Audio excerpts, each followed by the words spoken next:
I stared at the mahogany conference table where my family sat, their faces a mixture of smugness and anticipation. The downtown Chicago skyline stretched behind them through floor-to-ceiling windows, a view I'd grown up seeing from this 45-floor office. Now at 28, I was about to change everything they thought they knew about their precious real estate empire. 24 hours, my older sister Margaret declared, tapping her manicured nails on the polished wood. That's generous considering the circumstances. Our father, still commanding in his 70s, nodded in agreement. You've brought shame to this family. The least you can do is leave quietly. My mother dabbed at her eyes with an embroidered handkerchief, ever the picture of wounded dignity. The same act she'd perfected through 3 decades of social climbing and corporate acquisitions. I remained standing, my hands steady as I placed my laptop on the table. Before I go, I'd like to show you something. We're not interested in your excuses, my brother-in-law Richard sneered. He'd married into the family 15 years ago and had been undermining me ever since. It's not an excuse, I said calmly, opening my computer. It's a deed. The word hung in the air like smoke. My father's eyes narrowed. What deed? To this building and the other 15 properties in the downtown portfolio. I turned the screen to face them. As of 8 a.m. this morning, I own controlling interest in Hamilton Properties. The silence that followed was absolute. Even the usual hum of downtown Chicago seemed muted, as if the city itself was holding its breath. Margaret recovered first, her laugh sharp and dismissive. That's impossible. The trust doesn't mature until you're 35. The trust you know about doesn't, I agreed. But grandfather's original trust, the one Dad thought he'd buried in shell companies and offshore accounts, that one matured when I turned 25. Dad's face went pale. How did you find it? I smiled, thinking of the past 6 years of careful investigation. I learned from the best, Dad. You taught me to always look deeper, follow the money. So I did. I pulled up another document. 3 years ago, when you were trying to force me out of the company the first time, I started tracing grandfather's original holdings. It took time, but eventually I found the trail. The real estate portfolio he built, the one you borrowed against to start Hamilton Properties, it was never meant to be yours. My mother's hand flew to her throat, clutching her pearls. That's a lie. Your father inherited everything when his father died. Actually, I pulled up the original trust document. Grandfather left the portfolio in trust for his first grandchild. That's me. You got the liquid assets, Dad, but the real estate was always meant to be mine. Richard stood up, his face red. This is ridiculous. You can't just walk in here with some fabricated documents. They're not fabricated, a new voice said from the doorway. Everyone turned to see Harrison Wells, the family's longtime attorney, walking in with a thick folder. I've spent the last month verifying everything. The documents are genuine. Dad's hands clenched into fists. You knew about this. I received notification when the trust activated 3 years ago, Harrison admitted. By then, your daughter had already begun her own investigation. I was legally bound to assist her once she made contact. I thought back to that first meeting with Harrison, how nervous I'd been walking into his office with my initial findings. He'd listened patiently, then opened his safe and pulled out the very documents I'd spent years searching for. Why didn't you tell me? Dad demanded. Harrison met his gaze steadily. Because your father made me promise not to. He knew what you'd do with the properties if you had full control. The trust was his way of ensuring his legacy would be preserved. Preserved? Margaret scoffed. We've turned Hamilton Properties into one of the largest real estate firms in the Midwest. By leveraging everything to build luxury developments, I pointed out. Tearing down historic buildings, forcing out local businesses, pricing long-term residents out of their neighborhoods. Everything grandfather fought against. I opened another file on my laptop. These are the original covenants he placed on the properties: affordable housing requirements, small business protections, community investment mandates, all the things you've been ignoring for 20 years. My mother stood up, her composure cracking. You ungrateful child. After everything we've done for you, done for me. I laughed without humor. You mean like forcing me to work maintenance jobs in our buildings because I needed to learn respect, or blocking every proposal I brought to the board? Or maybe you mean this latest plan to force me out completely. You weren't ready for responsibility. Dad insisted. You needed to learn. I learned exactly what you taught me. I cut him off. I learned how to investigate thoroughly, how to keep my plans quiet, and how to strike at the perfect moment. I learned from watching you destroy grandfather's legacy piece by piece. I clicked to another document. This is my first act as controlling owner. I'm reversing the eviction notices for the Harrison Street apartments. Richard jumped up. You can't do that. We have developers lined up. Not anymore. I met his glare steadily. I've spent the last year meeting with every tenant, every small business owner. They're staying and their rents are rolling back to sustainable levels. You'll bankrupt us. Margaret hissed. No, I corrected her. I'll restore us to what we should have been all along. A company that builds communities, not just profits. Harrison cleared his throat. There's more they need to know. I nodded, pulling up the final document. This is a forensic audit of Hamilton Properties books for the past 15 years. The creative accounting, the hidden fees, the consulting payments to shell companies. It's all here. The color drained from Richard's face. Margaret grabbed his arm, while my mother sank back into her chair. I'm not pressing charges, I continued. Instead, I'm offering you all a choice. You can stay with the company, keep your positions, but under new terms. Complete transparency, fair practices, and a return to grandfather's original vision. Or you can leave, with reasonable severance packages and non-disclosure agreements. Dad stood up slowly, his authority visibly crumbling. You planned this whole thing, the maintenance jobs, the failed proposals. You wanted us to underestimate you. I learned from the best, I repeated. You taught me that the person everyone ignores is the one who sees everything. So yes, I spent 6 years working my way through every property we own, learning every detail, meeting every tenant.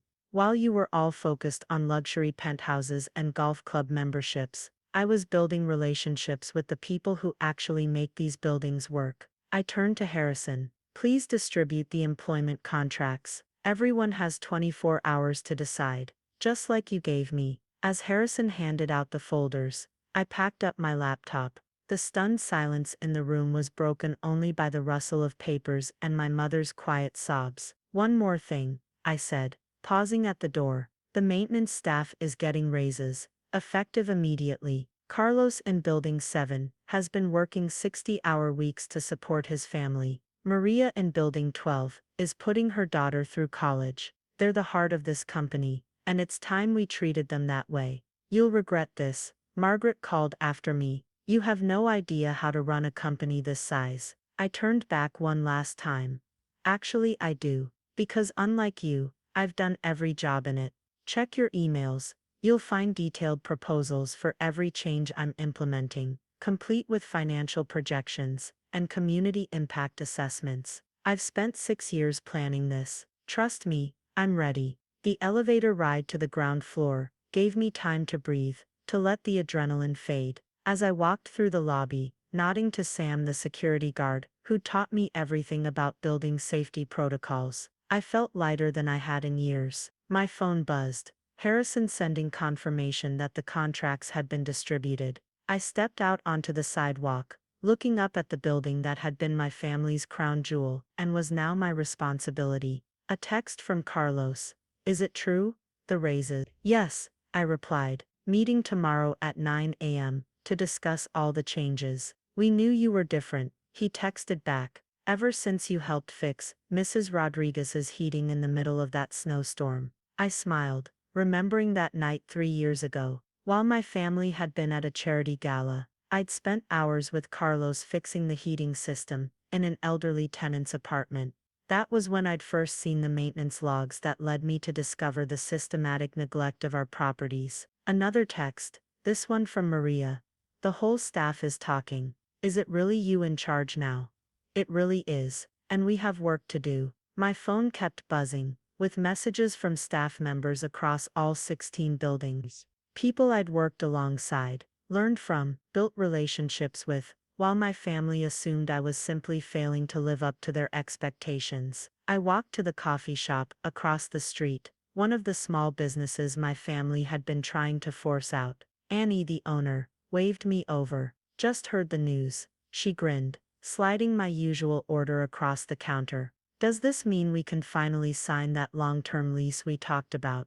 Draw up the paperwork, I told her, and start planning that expansion you wanted. This block is staying exactly what it should be, a real community. As I sat by the window, watching the flow of people in and out of our buildings, I thought about my grandfather. I'd only known him for 7 years before he died, but I remembered how he used to walk these streets, greeting everyone by name, asking about their families, their businesses, their dreams. My phone rang, Dad's number. I let it go to voicemail. He'd have his chance to talk tomorrow, once he'd read through the contracts, and realized that I was offering a chance for redemption, not revenge. A mother and daughter walked past the window, carrying groceries into Building 3. I'd helped them move in 2 years ago. While working as a porter, the daughter had just started college on a scholarship, the same program my family had tried to cut from the community outreach budget. My laptop pinged with an email notification. The first resignation had arrived, Richard predictably. He'd rather leave than work under new rules. Oh. That was fine. I already had a replacement in mind, the tenant from Building 9, who'd been running a successful small business consulting firm from her apartment. Another text from Harrison. Your grandfather would be proud. I took a sip of coffee, watching the sun set behind our buildings. Tomorrow would bring challenges, reorganizing the company, implementing new policies, dealing with my family's reactions. But for now, I savored this moment. They'd given me 24 hours to leave, never imagining I'd spent the last 6 years preparing to stay. They'd dismissed me as a failure, never seeing that I was learning every aspect of the business they took for granted. They'd tried to force me out, never realizing they were giving me exactly what I needed, the motivation to rebuild everything from the ground up. Annie brought over a fresh coffee. On the house, boss. Something tells me you're going to need it. Thanks, Annie. I pulled out my tablet, starting to review the next day's agenda. And I'm not your boss. I'm your neighbor. Always have been. Always will be. She smiled, understanding the difference. In that case, want to hear what the other business owners on the block are saying about all this. I gestured to the chair across from me. Tell me everything.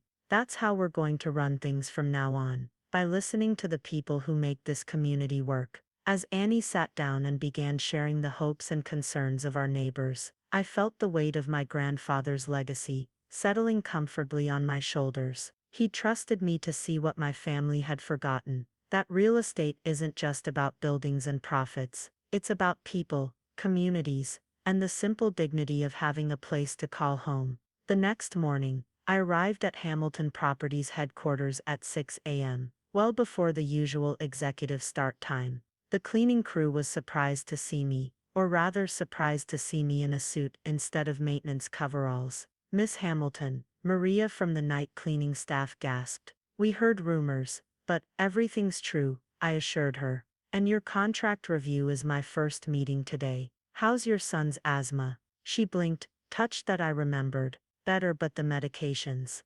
Check your email. The new healthcare plan is already in effect. I touched her arm gently. No more choosing between rent and prescriptions. The news spread quickly through the early morning shift workers. By the time I reached my grandfather's old office, my office now, word had traveled through all 16 buildings that the changes were real. Harrison was waiting for me, looking remarkably fresh for someone who'd probably been up all night handling legal documents. 4 resignations so far, he reported. Richard, obviously, 2 VPs from Margaret's division, and your mother's personal assistant. The assistant was expected. I nodded, setting up my laptop. She's been helping Mom hide unauthorized expenses for years. Have security start their exit protocols. Already done, but there's something else you should see. He handed me a tablet. Your father's been making calls since 3 a.m. I scanned the call log. Major developers, bank executives, city officials, all the power players he'd cultivated over the years. He's trying to block our refinancing plans. Yes, but here's what he doesn't know. Harrison smiled slightly. I've spent the last year quietly meeting with smaller banks, community development organizations, and ethical investment funds. We don't need his connections anymore. What about the mayor's office? I asked, noting several calls to City Hall. Already handled. Remember Jason from Building 4, the law student you helped with housing assistance 3 years ago? He's been interning with the city's housing department. He made sure our community development proposals reached the right people. I smiled, remembering the late nights helping Jason study for his LCUC, the building's common room. Have our HR team contact him. We'll need good lawyers who understand community housing law. The morning sun was just touching the Chicago skyline when my phone buzzed. Margaret, right on schedule. The board won't stand for this, she started without preamble. The board doesn't have a choice, I replied calmly. Check Section 4 of the trust documents. Grandfather gave controlling interest to his first grandchild, me. The board serves at my discretion. You're making a mistake, she hissed. These bleeding heart policies will destroy everything we've built. No, they'll rebuild everything you destroyed.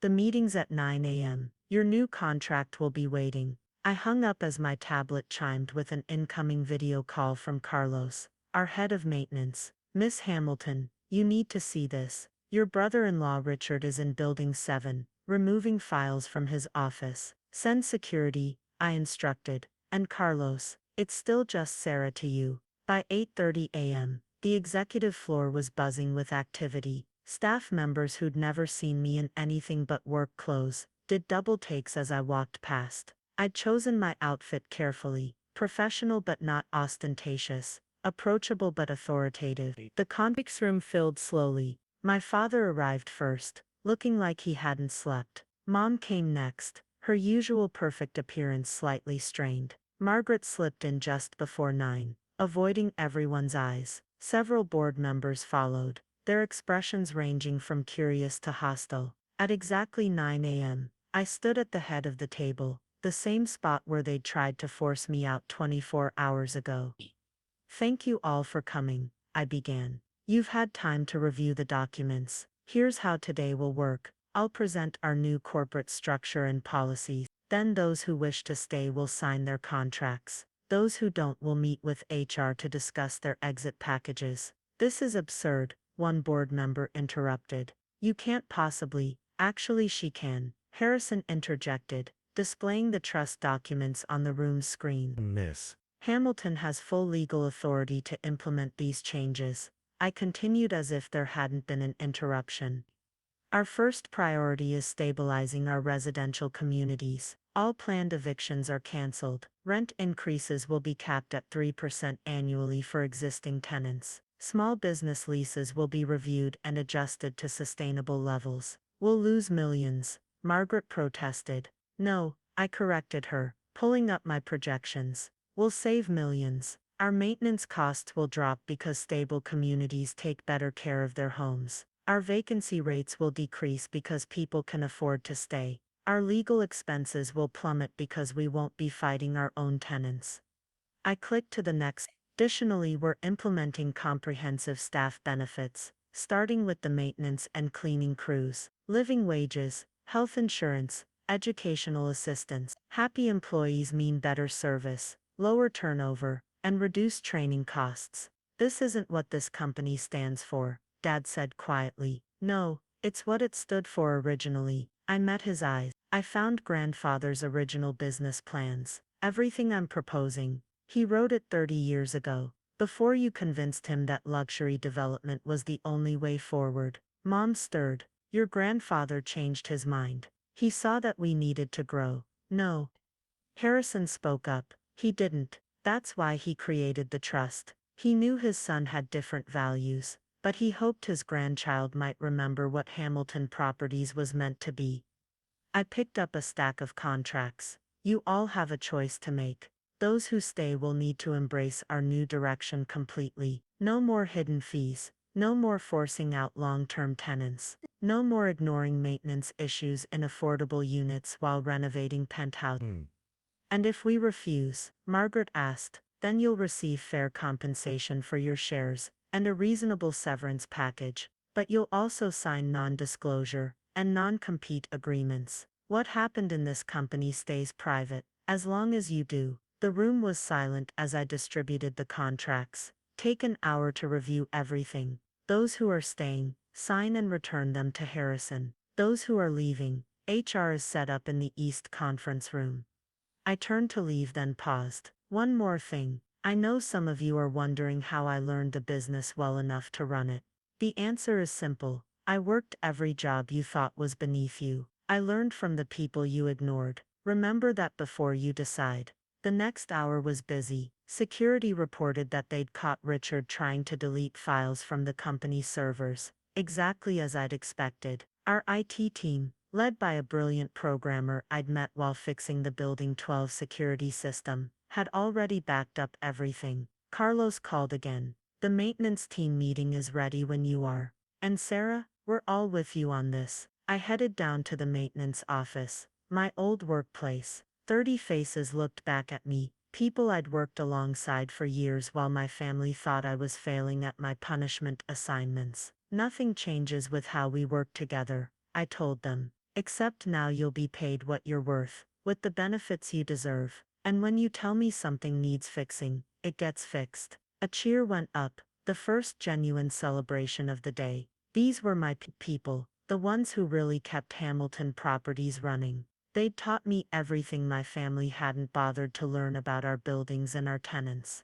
By the time I returned upstairs, Harrison had the results. 6 board members had resigned, including 2 of my father's oldest allies. Margaret had signed her contract, though her expression promised future challenges. Mom had signed too, probably more to save face than from genuine acceptance. And Dad, I found him in his office, my grandfather's office, staring out at the city. I signed, he said without turning around. Not because I agree with you, but because I want to understand. Understand what? How I missed it, how I never saw what you were doing, what you were learning. He finally faced me. You were right there, right under my nose, building relationships with every employee, every tenant, creating the support network I thought I had. You saw what you expected to see, I said quietly. A disappointing daughter who couldn't live up to the family name. It never occurred to you that I was living up to a different Hamilton legacy, grandfather's. He picked up a photo from his desk, him and grandfather at a building opening 30 years ago. He tried to tell me, that real estate wasn't just about property values and profit margins. I thought I knew better. You can learn, I offered, if you're willing to listen to the people who actually make these buildings work. Like you did. Exactly like I did. I moved to the window beside him. Starting tomorrow, you're going to work with Carlos and his team for a week. Learn what maintenance really involves, what our tenants really need. Then a week with Annie and the small business owners. After that, we'll talk about your role going forward. He stared at me. You're demoting me. I'm teaching you, I corrected. The same way this building taught me, from the ground up. 3 months after taking control of Hamilton Properties, I sat in what was now officially my office, reviewing the first quarter results. The numbers told a story my family had never expected: occupancy rates up 12%, maintenance costs down 23%, and community satisfaction scores at record highs.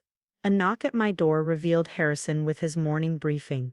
The press is calling it the Hamilton Revolution, he reported, sliding a tablet across my desk. Business schools are already writing case studies. I scanned the headlines: Real Estate Empire's Radical Transformation, How One Heiress Chose Community Over Luxury, and my personal favorite, The Secret Boss, 6 years undercover in her own company. How's the family adjusting? Harrison asked, taking a seat. I pulled up the internal reports. Dad's finishing his 3rd week of ground-level training. Carlos says he's actually listening now. Yesterday he spent 4 hours helping fix the elevator in Building 3. And Margaret, surprisingly well. Turns out she's good at community outreach when she's not trying to price people out of their homes. The small business development program was her idea. Harrison smiled. And your mother? Still struggling with the concept of affordable luxury, but she's trying. She's reorganizing the social events to include all residents, not just the penthouse crowd. My phone buzzed with a text from Carlos. Emergency meeting needed. Building 7 situation. Got to go. I told Harrison, real work calls. I headed down to the maintenance office, where I found Carlos with my father, both looking concerned over building plans. The foundation issue is worse than we thought. Carlos explained. Previous management ignored it for years. Dad spoke up, his hands dirty from recent maintenance work. I remember these reports. I dismissed them because fixing it would have delayed the luxury renovations. And now? I asked him. He straightened up. Now we need to evacuate the East Wing immediately and start repairs before it becomes dangerous. I already called the structural engineers. I nodded, proud of his new priorities. Cost estimate, 3 million minimum, Carlos said. But we can't delay, agreed. Start the evacuation protocol. Dad, work with Margaret to arrange temporary housing for affected residents. Use the empty units in Building 4. The luxury units, he asked, surprised. Those rent for doesn't matter, I cut him off. Our residents need safe housing. Make it happen. As they left to begin preparations, I received another text, this one from Annie at the coffee shop. Community Council meeting in an hour. Big turnout expected. The Community Council was another new initiative, monthly meetings where residents and business owners could voice concerns and suggestions directly to management. Today's would be interesting. I arrived at the Building 7 community room to find it packed. Annie had saved me a seat next to Maria, who was still getting used to seeing her former maintenance supervisor in business attire. First order of business, Annie announced, standing at the podium we'd installed for these meetings. The foundation repairs. I stood up. We're beginning emergency evacuations today. All affected residents will be temporarily relocated to Building 4 at no additional cost. Repairs will start immediately. A murmur went through the crowd, not of protest, but of surprise at the swift action. Under the old management, such issues would have been buried in paperwork for months. Second item, Annie continued. The Small Business Incubator Program. Margaret stepped forward, looking professional but approachable in business casual attire. We've secured funding for the first 10 applicants. Priority goes to existing residents who want to start businesses within our properties. I watched my sister work the room, explaining the program with genuine enthusiasm. The same skills she'd once used to court luxury clients were now being used to build community partnerships. The meeting continued, addressing everything from after-school programs to green energy initiatives. When it ended, I found myself cornered by Mrs. Rodriguez, the elderly tenant whose heating problem had first led me to discover the maintenance issues 3 years ago. Your grandfather would be so proud, she said, patting my hand. He used to come to my restaurant before your father closed it. He always said buildings were about people, not profits. I remember that restaurant, I smiled. Best empanadas in Chicago. Well, she glanced at Margaret, who was nearby. Your sister suggested I might qualify for the business incubator program. Maybe it's time those empanadas came back. Later that afternoon, I had another surprise visitor to my office. My mother, carrying blueprints. I've been thinking, she said, spreading them out. We have all these empty penthouses that were supposed to be luxury units. What if we converted them into community spaces, daycare centers, study areas, meeting rooms? I studied the plans, noting her attention to detail. You've put a lot of work into this. I have. She hesitated. I've been talking to the residents. Really talking, not just making small talk at charity events. They need these spaces more than we need more empty penthouses. What about your social circle? Won't they talk? She straightened her shoulders. Let them. I'm finding I prefer real conversations with our residents to fake smiles at cocktail parties. As if on cue, my phone buzzed with an alert. One of our biggest luxury competitors was running ads targeting our diminished exclusivity. Send it to marketing. Mom suggested. Margaret has some ideas about redefining luxury as community strength rather than social isolation. I looked at my mother, really looked at her. The perfectly maintained facade was still there, but something had changed behind her eyes. She was engaged, energized, actually interested in the work rather than just the status it brought. You're enjoying this, I realized. I am, she admitted. Your father and I, we lost sight of what mattered. We taught you kids that success meant pushing others down to lift ourselves up. But this, She gestured to the blueprints. This feels like real success. A knock interrupted us. Dad and Carlos, fresh from the Building 7 evacuation. Everyone's safely relocated, Dad reported. And Sarah, you should see this. He handed me his tablet, showing photos of luxury unit residents, helping their neighbors move, sharing meals, offering storage space. Community forming naturally, once artificial barriers were removed. I remember when we first bought these buildings. Dad said quietly. Before we started segregating by income, before we decided luxury was more important than community. It felt like this. Carlos spoke up. The maintenance team wanted you to know, whatever you need for the repairs, we're ready. Everyone's offering to work extra shifts to get it done faster. Speaking of the maintenance team, I said, how's their new supervisor working out? Carlos grinned. Your father. He's actually pretty good, now that he understands what we really do. Yesterday he spent 2 hours teaching the new guys about building systems. Dad looked embarrassed, but pleased. I'm learning more from them than they are from me. My phone buzzed again. Harrison with the final numbers from the Building 7 evacuation. I'd expected resistance from the luxury unit residents about sharing their space. Instead, they were organizing welcome dinners for their temporary neighbors. Send these numbers to Margaret, I told him. She's rewriting our marketing strategy around community integration. And contact Mrs. Rodriguez. We're going to need catering for these welcome dinners. As my family dispersed to their various tasks, all at ground level now, all involving real work with real people, I thought about how much had changed in 3 months. The Hamilton Revolution wasn't just about business practices, it was about transforming how we define success. My grandfather had known this would happen. The trust wasn't just about preserving his legacy, it was about giving his family a chance to rediscover what really mattered.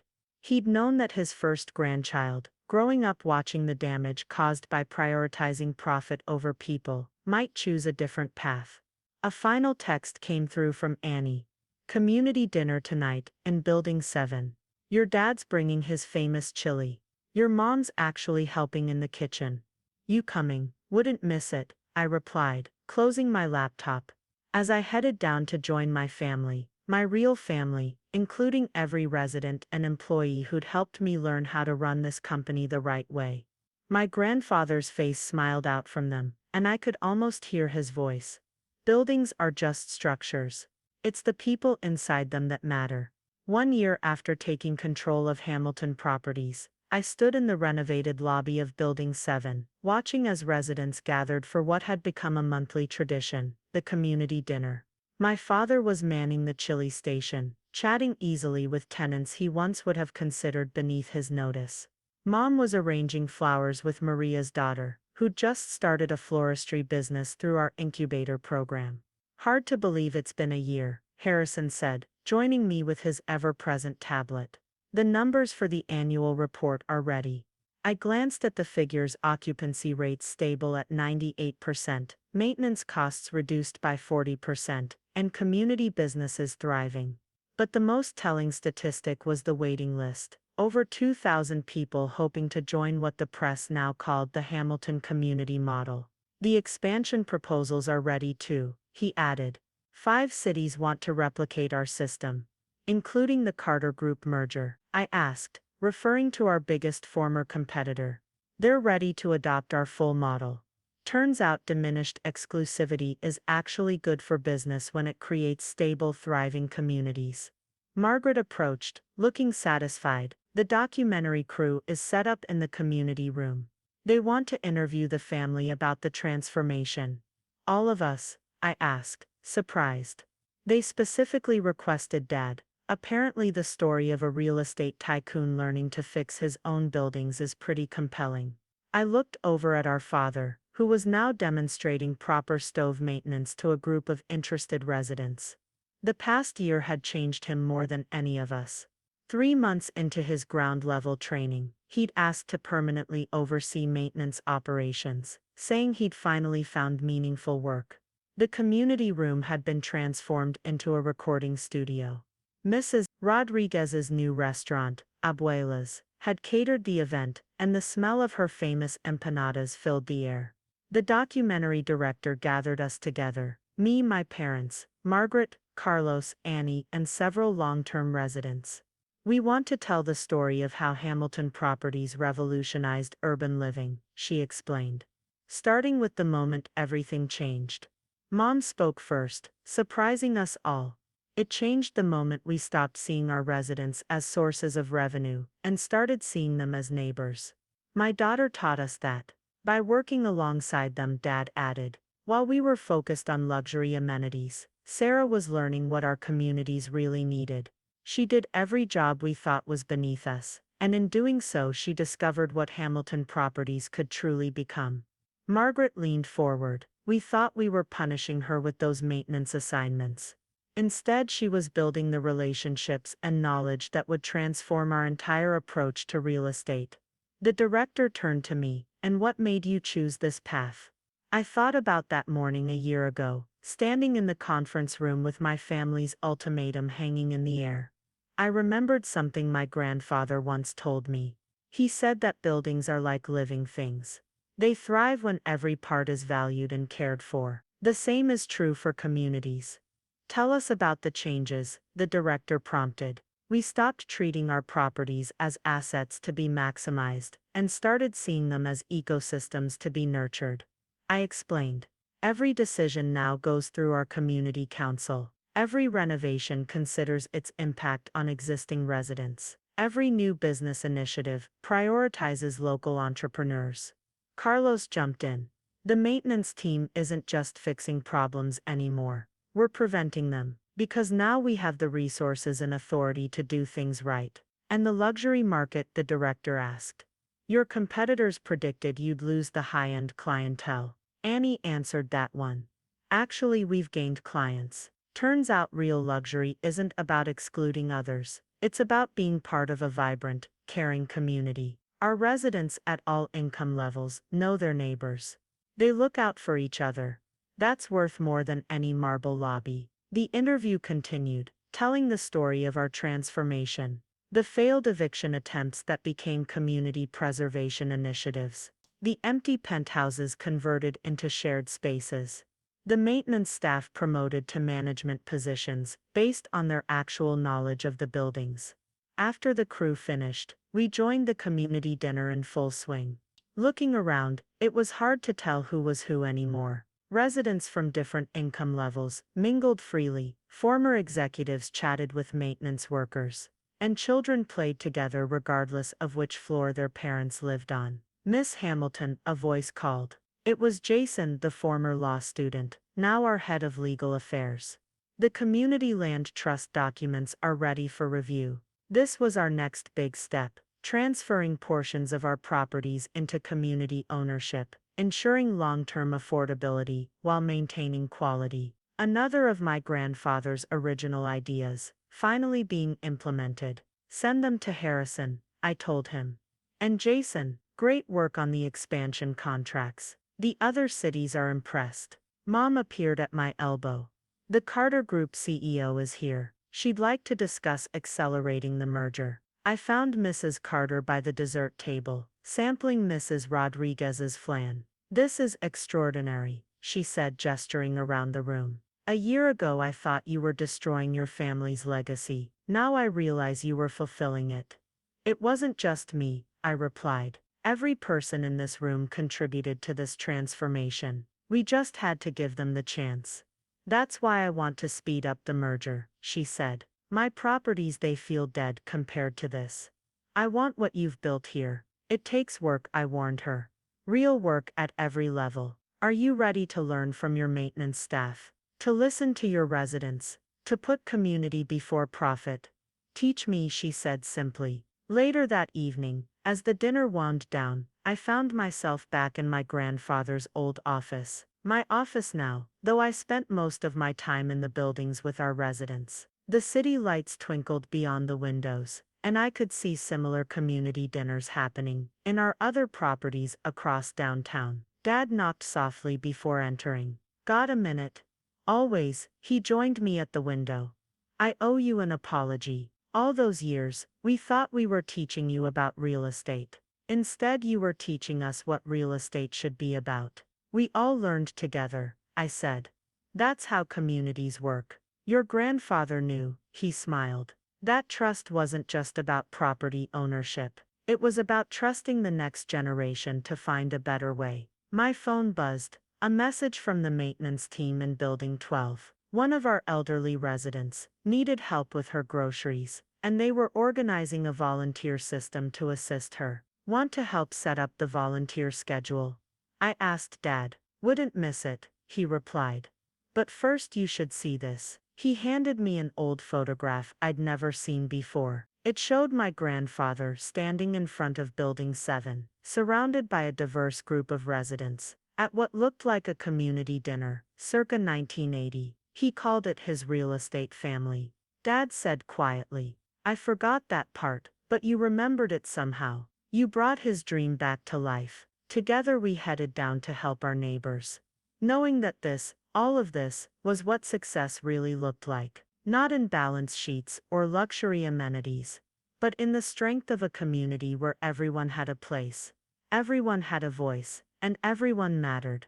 The Hamilton Revolution wasn't just about changing how we managed buildings. It was about remembering what buildings were meant to be. Homes where communities could grow, businesses could thrive, and people could build better lives together. The end.